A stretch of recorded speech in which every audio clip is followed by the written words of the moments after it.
Good old name, image, and likeness, or NIL as we call it, is it's shaping the Pac-12 a little bit. In some ways, people may not like it as much, but there is a definite upside for the league. Let's go. Are Locked On Pac-12, your daily podcast on the Pac-12 Conference. It's the Locked On Podcast Network, your team every day.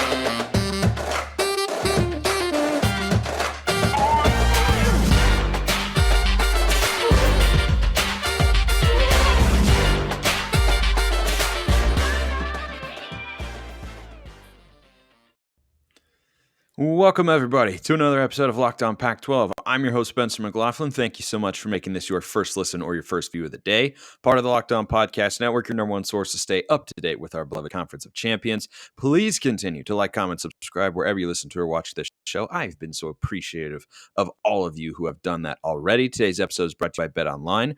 BetOnline has you covered this season with more props, odds, and lines than ever before.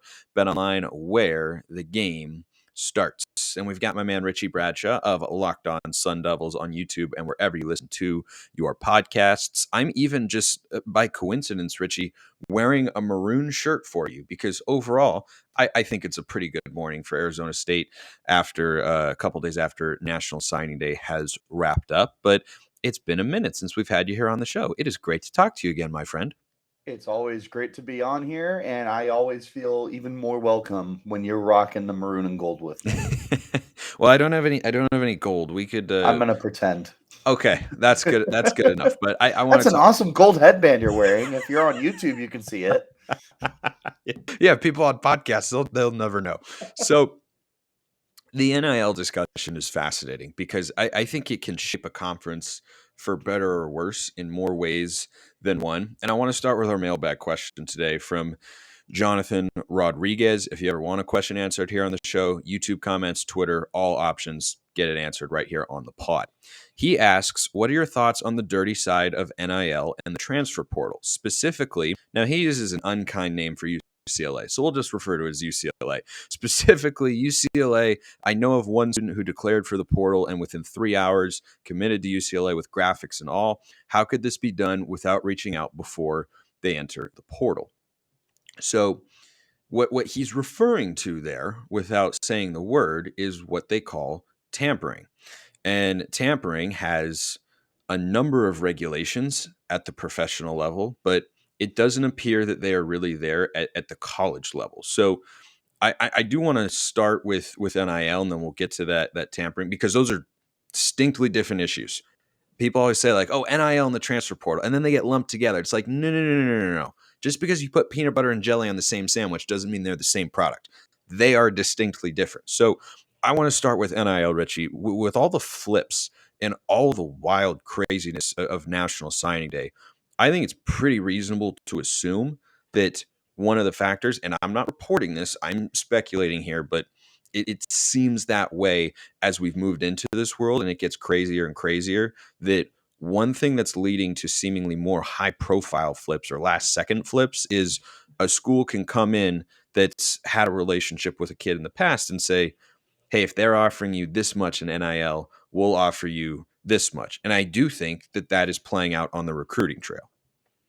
100%. And it's a new breed in the recruiting aspect that we have that we're still not used to. NIL is still so brand new to us, and there's so many different roads and avenues that we've yet to explore. And I mean, for better or for worse, it's here to stay. So people are gonna have to find a way to get used to this, but there also needs to be a little bit more regulation with it, because it does seem like there's a little bit of tampering involved. But can you really tamper with student athletes that aren't on actual like contracts with professional teams and whatnot? It's really interesting debate because of how new it is and how many different ways you can go about it. So it's fascinating right now.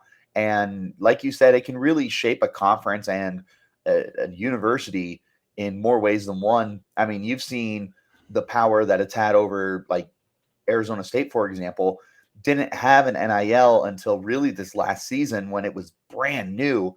And all the guys that left the program for one reason or another, but a lot of that reason being NIL, But now with an NIL in place, ASU's recruiting again. So, I mean, it truly is insane how big of an impact it makes on you, because kids are interested in making a little bit of cash for themselves, and it's allowing them to stay in college a little bit longer. So maybe you're not going to see as many guys leave after their 3 years and then immediately go to the NFL and try and make a paycheck. Maybe now you're going to get guys who are willing to stay for the duration of their college period. So I think it's a good thing, but it's definitely a very complex issue that needs to be figured out sooner rather than later before it gets too out of control. And, maybe some people would already argue that it is already out of control.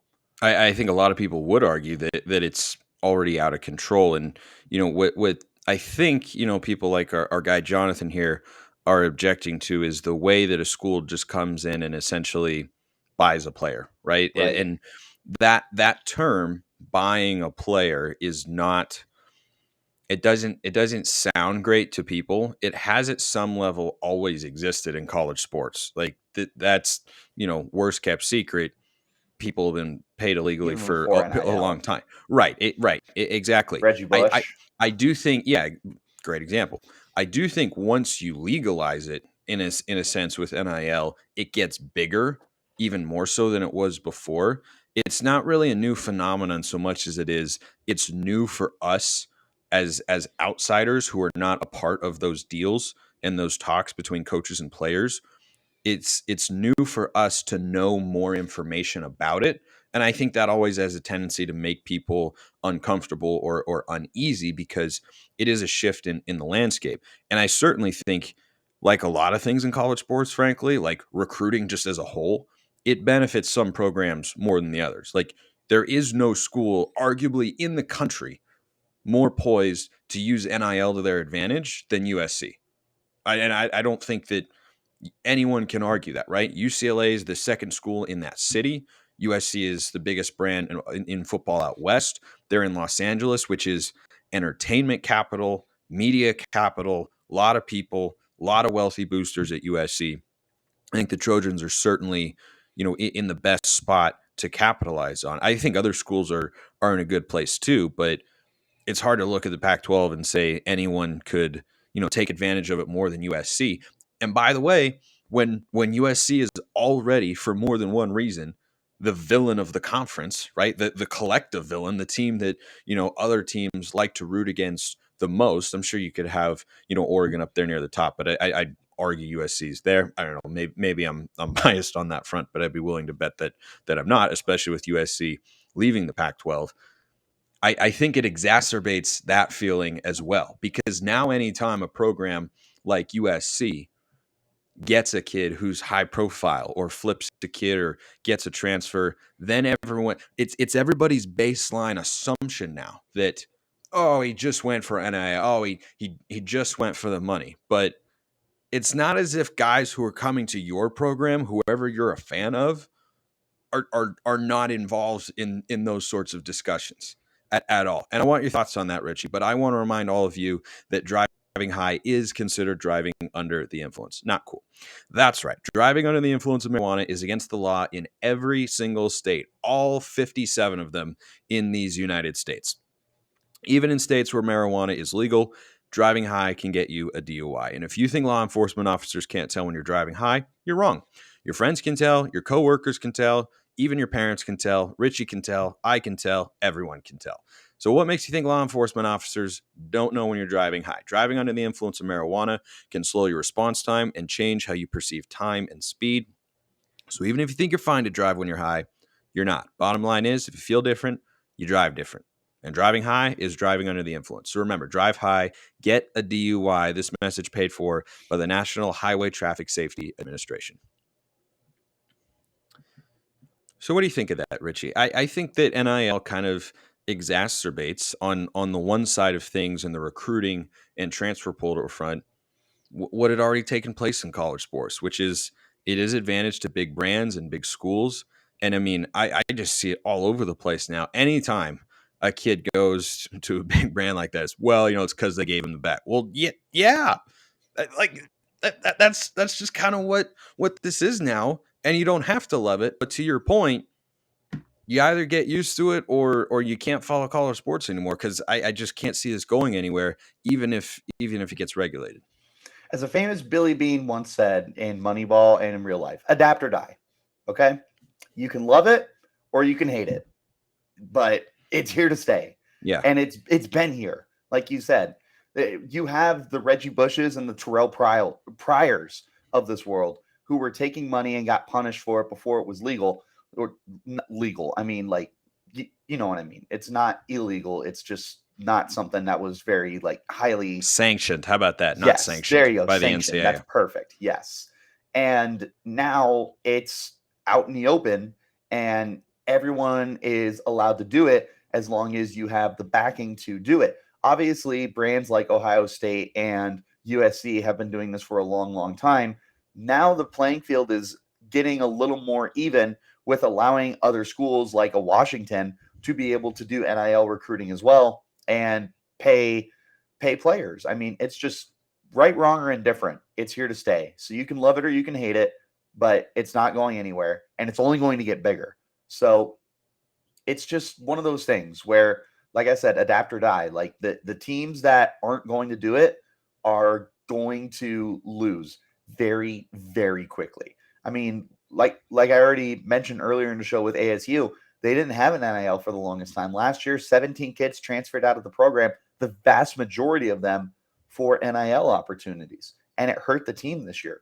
I mean, now ASU has their own NIL collective, and you've got 30 kids that are coming in between actual commits from recruiting day and transfers as well, and like some decent name transfers too that are coming into the program. But I can tell you right now that if the team didn't have the Sun Angel Collective for their NIL, they probably are not able to pull that much in year one of the Kenny Dillingham experiment. Like, the NIL truly has a massive effect on the success that your college team will or won't have. So it's here to stay. I think that's just the bottom line. Is it needs to be a little more regulated, sure, because you still have some teams that are going to be getting an advantage over others, but it's one of those things. Like, I know a lot of people, myself included, weren't a fan of the way USC went about it this year because it did feel like they bought that team. Eric Gentry comes over to the defensive side of the ball from Arizona State. Jordan Addison gets paid more money this year than George Pickens, a pro player for the Pittsburgh Steelers, made in year one of his rookie contract. Caleb Williams follows Lincoln Riley. Like, it was just part of the benefit of USC having a brand, having NIL, and having Lincoln Riley. When you have the mix of those three, you're going to be able to basically free agency bid for these guys. So there needs to be a little more fine tuning to the process, but it's here to stay. Yeah, and I think defining, what that fine tuning could be is pretty difficult, because it's not like you're going to Congress here. You're going to the NCAA and trying to get them to figure it out. And let's just say their track record of, I don't know, anything is spotty at best. So you're asking that group of people to suddenly navigate this new space and figure out, what do you want it to look like? What is, a positive interpretation of NIL? Like, what is a good situation? And who gets to define that? Does the NCAA get to define that? Do fans get to define that? I think everyone's always going to have their own opinions on that front. I do think you brought up an interesting point, though, because my initial reaction is, well, yeah, USC is going to be able to get a lot of players and whatnot. And, Oregon's in that camp, and Washington as well. And I think Coach Prime, certainly, those are the schools. I think USC, UCLA, Oregon, Washington, Colorado, probably the top half of the Pac-12 in terms of, most NIL potential. And I don't think it's a coincidence that those are, 5 of the top recruiting classes in the Pac-12. Colorado will climb higher once Coach Prime has actually been there for a good amount of time. But I think you brought up an interesting point about, some of the smaller schools like ASU can set that stuff up. And maybe, legalizing it does help kind of level the playing field a bit, because other big schools were doing it anyway and had the money to do it. But now it's easier potentially for smaller schools to get that money when it's being done through what is now considered a legal channel. So, like, I think that's possible. Thought just popped in my head as you made that point. I like it. Yeah, it's still in its early infant stages. But I want to get to the other thing, and then we'll get to how NIL is potentially having a positive impact on the Pac-12. The second part of Jonathan's question, about a kid transferring and already having graphics made and whatnot, and how can that happen? Had to have been made before he entered the portal. They do have big staffs, so maybe it was a quick turnaround. But one thing you've heard some coaches gripe about, and I'm with the coaches on this, Richie, is Mm-hmm. I think a bigger priority compared to figuring out how to legislate the NIL space, because if you put in a bunch of rules, people are just going to find a way to dodge them some way or another, the way they did for a long, long time. But with the transfer portal, the amount of coaches or players reaching out to other players and trying to pluck them off their teams and tell them to come here and do this sort of stuff, I think there should be some harsh punishments for that. And I think they've taken a step here with these transfer portal windows, rather than saying you can enter at any time, you can Right. enter in these dates and these. I think that's a good start, but I think you need to have some like harsh, severe punishments for tampering, because it's hard to catch. But I think that stuff can get really, really messy really quick. And it just makes it really difficult for programs that are already struggling to keep kids on the roster in some cases, depending on which school you're talking about, to keep any sort of roster continuity. If you have kids who are, texting other coaches when they're not technically supposed to be, or I don't know exactly what all the rules are on that front, but I'm with Jonathan more on that front. I think the NIL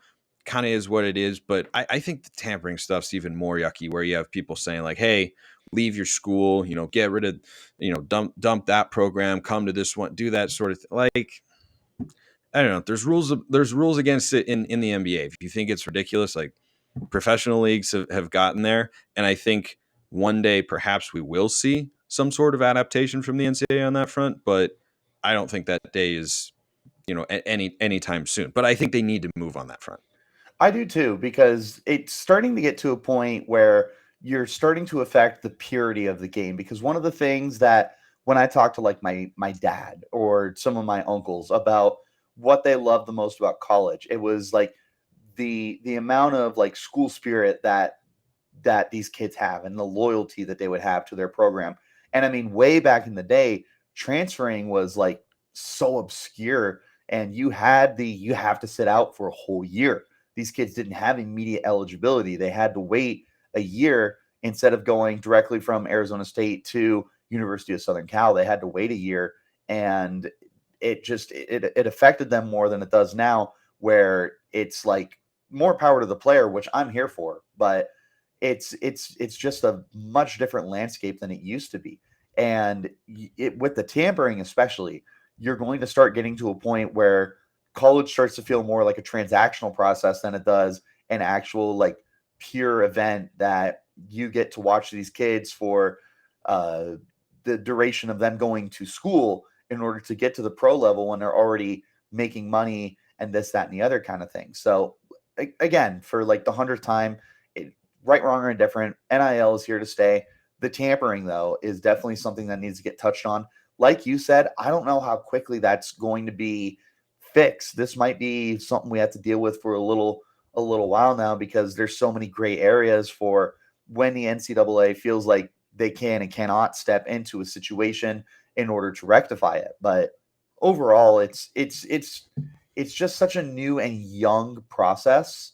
There's so many little things that need to be fine-tuned. And one of the things you said earlier that I really like is this isn't like you're going to Congress over it. You're going to the NCAA over it.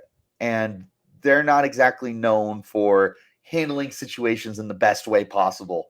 Love your product, but there's definitely a lot of issues, I suppose, that are going to take quite a bit of time to figure out before this thing is perfect. And even then, it's never going to be perfect. There's always going to be those schools and those situations that kind of go under the radar or even just kind of blow up in someone's face. There's a lot of work to be done for sure.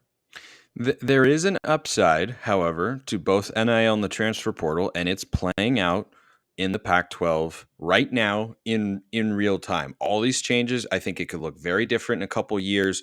Not entirely certain because I'm not a member of the NCAA as to what those changes and how the rules could be, but I do think that it's possible. However, here's the upside, Richie. Going into 2023, the quarterback slate in the Pac-12 is loaded. Yes, I mean, it's stacked. And this was, I talked about a couple weeks ago on the show, this is the best Pac-12 football season we've had in about a decade, like 9-10 years. You'd have to go back to 2013, 2012, the last time you had this many ranked teams, this many really good teams, and this high level of play. It's been really, really good. But look at who the major players were this year in contributing to that. Caleb Williams, transfer. And even without NIL at USC, which he's making a boatload, we don't know the exact figure, but like worst kept secret in college football, making a lot of money. Probably got a hot tub in his hotel room, or dorm room. Yeah, of course. So Caleb Williams, transfer portal, NIL at USC, probably wants to go with Lincoln Riley anyways, a quarterback whisperer. Totally understand that. Michael Penix, Washington, nation's leading passer, transfer. Bo Nix, Oregon, transfer, was in the Heisman race at one point this year. Cam Ward, quarterback at Washington State, transfer. DTR is a homegrown quarterback prospect, right? He's kind of the exception there. Jaden DeLora made Arizona more relevant this year. They pulled a big upset of UCLA, transfer from Washington State. Arizona State, it didn't work out, but they had a transfer there. Look at the quarterbacks who are going, Emory Jones.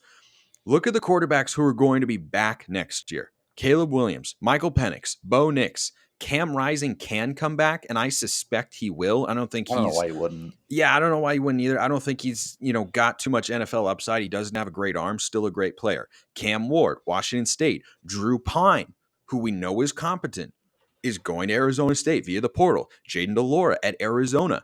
Tanner McKee, maybe he goes to the NFL. We'll see. But Dante Moore, flipped to UCLA from Oregon, could be starting as a true freshman.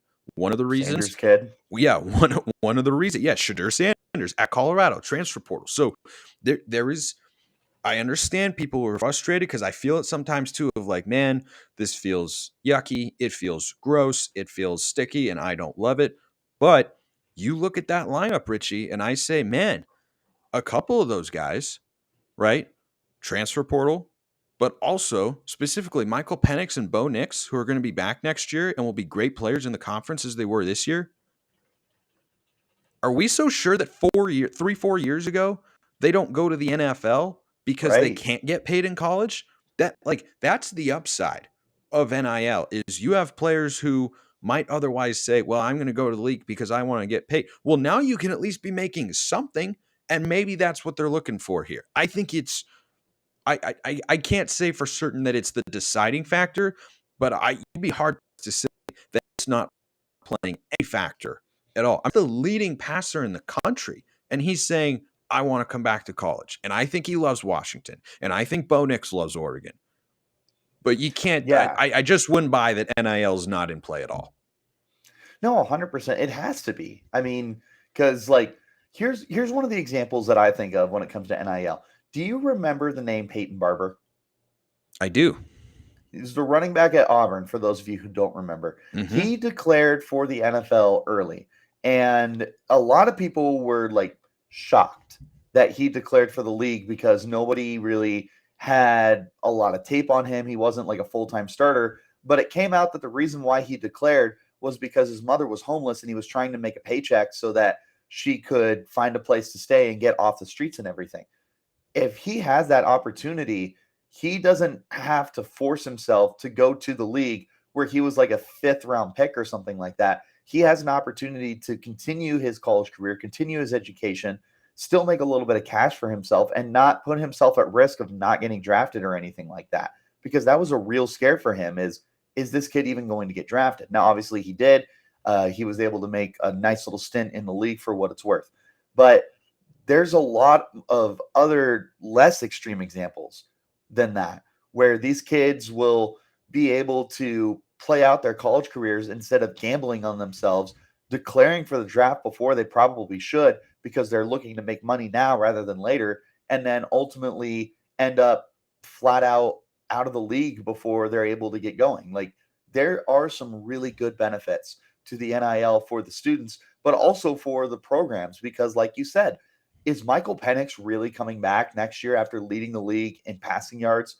Well, Probably not. leading the country, leading the Right. country in Right. passing. Like, show me the last time a guy who was draft eligible led the country in passing and decided to come back at a Power 5 well-known institution like Washington. Right. No, 100%.